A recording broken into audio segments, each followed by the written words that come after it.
This one of a kind two-way 99 mid-range build is a walking bucket and is breaking the game. Whether it's shooting, defense, or outright bullying your opponent, this build is a nightmare that could do everything, and I promise you, there's no others like it. Before the video begins, man, if you're new here, it's my third time fighting cancer. I'm going through the whole hair loss and everything right now, but I'm the best one-eyed gamer. I'm funny. Hey, show some love and support in the comments, and we're gonna go crazy. Watch this. Let's get straight to the build, man. So first things first, I don't like to make the exact same build as YouTubers and try to go play them. No, that's why the game is not fun for y'all. I make my own little build, I test out a few things, I see what I like, and I combine them. When I say this build is anti-meta, you probably never seen a build like this in the park because it's specifically for me. So all you're gonna do, you're gonna make him a point guard, you're gonna go 6'4". Then we're gonna max out that weight. You know we need him to be as fat as possible, bro. That's gonna help us out a bunch. For the wingspan, I went all the way down to 6'4". You can go up to 6'6" if you want. So first things first. For a close shot, we're gonna do both of these together real quick. We're gonna go 86 close shot and we're gonna go 80 layup. Now, for some people this may seem like, what? Why are you doing close shot? Why your layup so low? So 86 close shots give me the gold float game. Without this, it would be impossible to hit floors consistently. I didn't have enough to get the 80, what is it? For layup, you need an 88 driver layup. I didn't have enough. So I had to finesse it, do my own little thing, and now I got the gold float game. And the 80 driving layup is just for the Trae Young floater, because driving dunks in this game is genuinely trash. Everybody loved meter dunking last year. It felt like a toddler can do it, but now they are broken. People get constantly took out of dunks. You can't score consistently with them. So I say, you know what? Let me go layup. Let me do some Trae Young floaters, and it works efficiently. I love the Trae Young floater. Now, of course, it's not as good as Devin Booker last year, but it's still pretty good and consistent. In the 86 close shot, I greened so many close shot layups because guards don't have interior. Rather it's tight, or I do a drop step and I go straight up over them. Very easy buckets. I love it. Next up, we're gonna go 65 driving dunk and a 45 standing dunk. Now I'm not gonna lie, I'm about to do a video on this by itself. That's how good this is. I don't know why my player gets on the rim like he do. He dunks with so much ferocity, how do you say it? One of them, but he's just an animal when it comes to dunking. Like, the standing dunks are crazy. Like, if you could look at these clips, like he just gets on the rim for some reason. I don't think I can make a guard build going any lower than 65 driving dunk and 45 standing dunk, because you get the athletic hands off one and a bunch of different good dunk packages for these low ratings. Next up, this is what makes the build one of a kind. A 6'4" guard going 87 post control. Make sure you put up your strength with it. For the strength, I went all the way up to 79, and that's going to give you the silver post powerhouse and the gold post up point. Then I get my max +1 and I put this on Hall of Fame. So the post, we all know the post in this game is crazy. So a 6'4" guard doing it, I'm throwing little guards out the way. It's beautiful. None of them have interior, none of them have post move lockdown. So I'll cook up for a second. If they get any bumps or I get too low, I can literally just hold L2 and throw them out the way and get an easy dunk. Me, I like to make the game as easy as possible. Next up, we got the 94 mid-range. This is what makes the build so special again. So the 94 mid-range, and then we got 89 3-pointer. This is the combination that I'm rocking with and I'm loving. 89 3-pointer just to get the silver limitless. I don't ever want to say I'm 1 or 2 steps too far back and that's the only reason I missed it. I didn't want to hear that. But 99 3-point is expensive. Mid-range is always cheaper. So knowing that, and plus knowing that the only consistent thing in this game is mid-ranges, because it has a pure green window, versus 2K make you want to shoot 30, 40, 50% like NBA players. I couldn't go that high of a 3-ball. So this 94 mid-range plus the 5 cap breakers will get this on 99. Make sure you put up your agility up to 82, and that's going to give you the shifty shooter on legend. Also, all of these badges will be legend dead eye, except for limitless range. And if you want mini marksman, you can go 6'3". I am about to make a new build soon. I might do 6'3" or 6'2" just to see what I can create.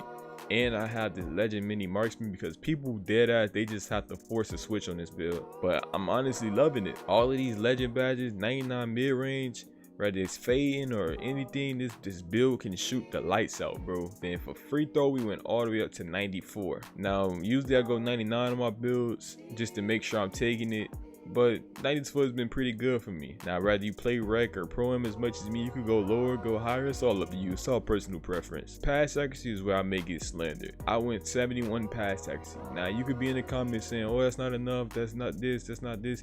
This is honestly a shooting guard build. All the comp 2K players are going between 71 and 78 pass accuracy.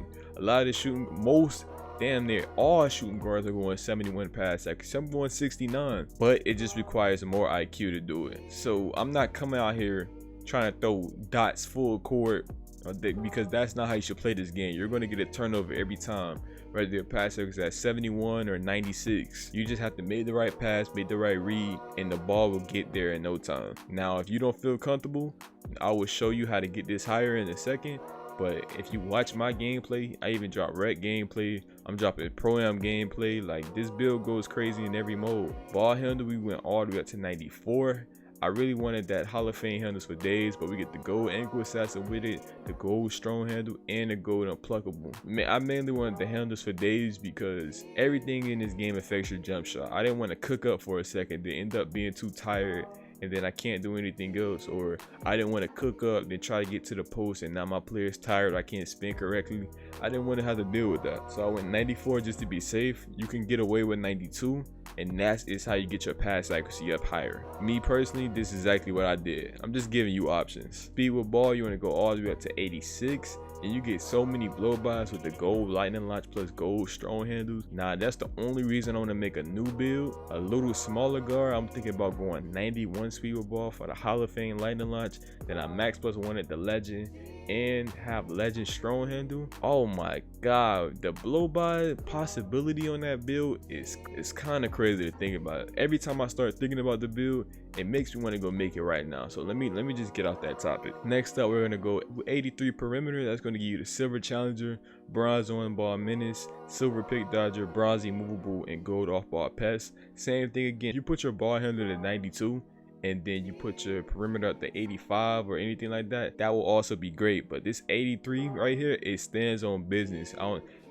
think it's a combination of the weight, the strength, everything adds a factor. When I say I'm so bumpy on this build, it's kind of crazy. This is what makes it a two-way. Then still, we went all the way up to 85, and that's going to give you the gold interceptor and the silver glove. Silver glove is definitely enough if you know how to do it, and the gold interceptor is literally perfect. I wouldn't go no higher in this game because if you miss a steal, you will be getting mad at it. But at the same time, unless you're a pure lock, that's the only reason you should go higher. But this is a good middle ground. 73 feels too inconsistent, and 93, 94 feels like you're putting too much in it. But this, I be in them lanes, I promise you. Now, unfortunately, we don't have any block on this build, which I hate. Blocks can literally change the game depending on what mode you play.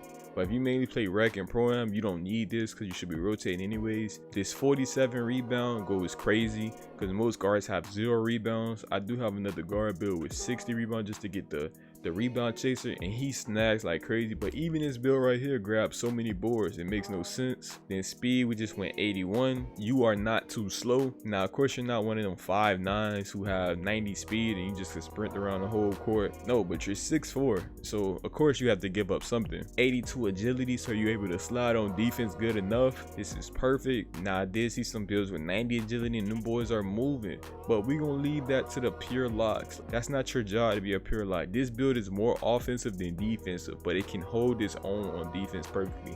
Like, you can play the hash on pro-am with this build without a doubt. You can guard your own man and not feel like a liability without a doubt. Then strength 79. This is a good little middle ground because a lot of guards, they either have no strength or some guards even went higher like 93 just to get the legend badges. So this felt perfect for this build. And then vert, it's only at 51. You don't really need the vert to unlock any good packages. So once you make this build, as you can see, you're gonna get shades of Devin Booker, Jalen Brunson, and Jerry West. That is tough. As you can see, you get the name shoot first point, but I did not lie to y'all. Let me show y'all. Once you get the cap breakers and you +5 at the 99 mid-range, you can change the name to walking bucket, which sounds way better than shoot first point. Let me go ahead and show y'all the SIGs real quick and the jump shot. So these are the SIGs. that I'm rocking with right now. Keep in mind that these are changing every single day, except for Garland not changing, Trae Young not changing, Curry not really changing unless you put on De'Aaron Fox. Chris Paul crossover is the best in the game. Trae Young behind the back is way better than Garland's, and I switched between Kobe White and Tyrese Halliburton's hesitation. The step back, I was trying to play with Halliburton because I love that little Curry slide-ish thing, but the snatch back in this game is too crazy for you not to use. Motion style Jalen Suggs, hop jumper Kyle Lowry. You could do that glitch little side to side move. I don't even know what they call it. And let me show you the jump shot real quick. Kyrie Irving, Colin Sexton, and Oscar Robertson. In the middle, release speed all the way maxed out, and the animation and blending is 17% Colin Sexton and 83% Oscar Robertson. Now, if you guys end up making this build, let me know. Oh, Flyers, I might have to go tap in. But as you can see, I am a walking bucket. I am a red plate. I barely lose on this build just because of the 99 mid-range. And you just gotta have the right system. If y'all boys new here, watch one of these 2 videos we've been posting every single day. Type red if you made it all the way to the end. I appreciate y'all. Y'all boys been going crazy with all the love and support. Stay safe. God bless and be easy, man.